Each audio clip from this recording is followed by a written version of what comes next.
certain nombre de faits nouveaux projettent les feux de l'actualité sur la Grande Pyramide. Ce sont entre autres les fouilles faites dans son environnement, le parcours d'un mini-robot dans un conduit inviolé, les études faites sur la fonction astronomique du monument, l'analyse du comportement des deux pharaons qui succédèrent à Khéops, et enfin, dans une moindre mesure peut-être, les études que nous venons de publier dans la revue française d'égyptologie. On s'interroge donc toujours sur cette Égypte de l'Ancien Empire au moment où elle atteignit son apogée.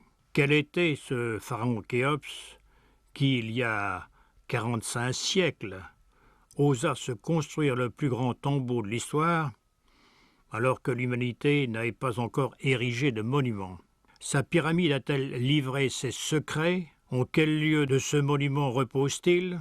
Fut-il grand savant, habile constructeur, grand roi ou tyran cruel? Telles sont les principales questions auxquelles l'auteur s'efforce de répondre. Je le fais après une très large étude pluridisciplinaire allant de la préhistoire aux sciences les plus récentes. Les hominidés ont quitté les savanes luxuriantes de l'Afrique centrale orientale pour se diriger vers le cours inférieur du Nil avant leur exode vers d'autres continents. Nous estimons à ce propos qu'il est essentiel de distinguer deux périodes dont la première a été mal aperçue jusqu'ici. De 30 000 à 10 000 avant Jésus-Christ, le Nil coulait dans des gorges avant de rejoindre la Méditerranée dont le niveau était plus de 100 mètres plus bas. Des Homo sapiens ont vécu là et se sont réfugiés dans des grottes au fond de galeries, comme les Cro-Magnons de l'autre côté de la mer, à Cassis en particulier dans la grotte Cosquer que l'on vient de découvrir. Ils ont eux aussi exprimé leurs pensées sur les murs de ces grottes où y ont déposé les restes de leurs ancêtres. Il y a là tout un pan de l'art préhistorique égyptien qui nous échappe. Depuis lors, en 2 ou 3 millénaires, le niveau de la mer s'est relevé et le golfe d'Assouan a été progressivement remblayé par les apports du Nil. La plaine a été exondée progressivement. De là l'existence du mythe de l'émergence du tréfonds vers le soleil, qui explique l'architecture de la pyramide, aussi bien que la volonté de Khéops de jucher la plus grande pyramide de l'histoire sur le promontoire de Gizeh, en sentinelle avancée dominant la plaine et le delta.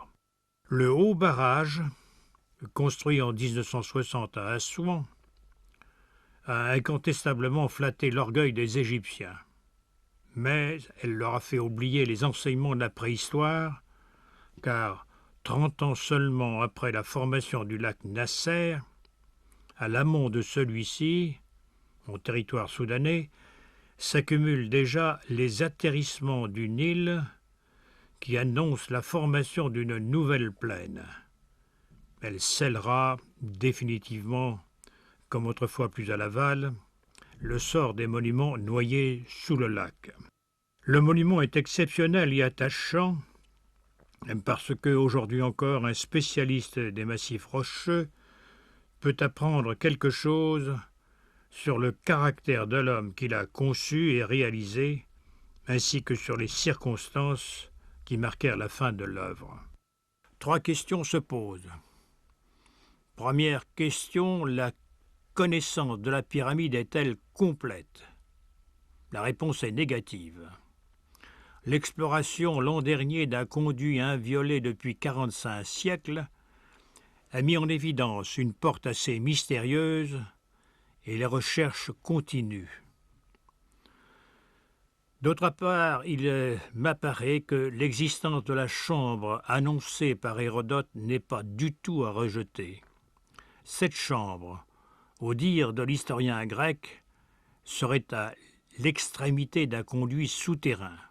L'eau du Nil y pénétrerait, entourant une île sur laquelle est posé le sarcophage royal. Je note en premier lieu, ce ne serait jamais là qu'un retour aux errements des premier Homo sapiens sapiens.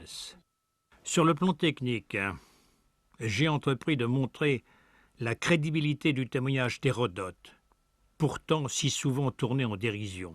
Les eaux qui pénétreraient dans la chambre ne seraient pas celles du fleuve, mais celles du canal latéral en pied de colline. Plus avant dans mon livre, je décris les diverses expériences de microgravimétrie et de radar auxquelles je me suis livré dans la seule chambre souterraine connue sous la pyramide. J'estime que cette dernière est un leurre. Elle cache probablement la chambre d'Hérodote qui, elle, se trouve probablement à 7 ou 8 mètres au-dessous. Une deuxième question se pose. La pyramide fut-elle le fruit de l'allégresse ou de la souffrance? Nous montrons qu'il y eut deux temps très contrastés dans l'œuvre. Un premier temps dans l'allégresse, jusqu'au niveau où commence la chambre du roi, conception géniale de la grande galerie, exécution rationnelle au moyen d'une rampe à déclivité modérée sur laquelle glissaient de petits traîneaux. Alors il en va tout autrement du reste de la pyramide, à tel point que l'on peut penser que le pharaon fut privé des services de son premier architecte. Son successeur fut beaucoup moins heureux dans la conception de la chambre du roi et de ses superstructures. Il s'agit là d'une conception orgueilleuse qui est un parfait contresens mécanique. L'ensemble comporte une cinquantaine de poutres de granit de plus de 50 tonnes qu'il a fallu hisser à ce niveau au prix d'efforts surhumains. D'énormes traîneaux halés chacun par 500 hommes, véritables bêtes de somme, ont gravi la rampe. Et des études d'ergonomie et de physiologie montrent que ces travaux les vouaient aux infirmités, et l'examen du rachis des ouvriers de Khéops paraît le confirmer. Enfin, dernière question, Khéops fut-il aimé de son peuple? Nous montrons que la chambre et ses superstructures, qui avaient épuisé le peuple, se brisèrent au cours de la montée en charge de la pyramide. Le pharaon fut maudit, et comme l'indique Hérodote, l'aversion du peuple à son égard fut si grande qu'on n'osait plus prononcer son nom. Les statues du pharaon furent brisées.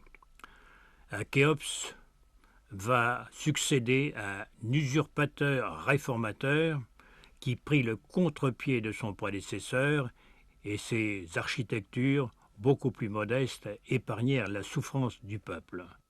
L'histoire de la Grande Pyramide est donc dramatique. Elle éclaire une partie de l'histoire de l'ancien empire égyptien à son apogée, et elle met clairement en évidence les exigences qui furent celles du plus grand des féodaux de l'Antiquité lointaine. Son œuvre appelait donc un désir de recherche, d'appréciation et de mémoire en souvenir de ceux qui exposèrent leur vie pour la gloire du pharaon.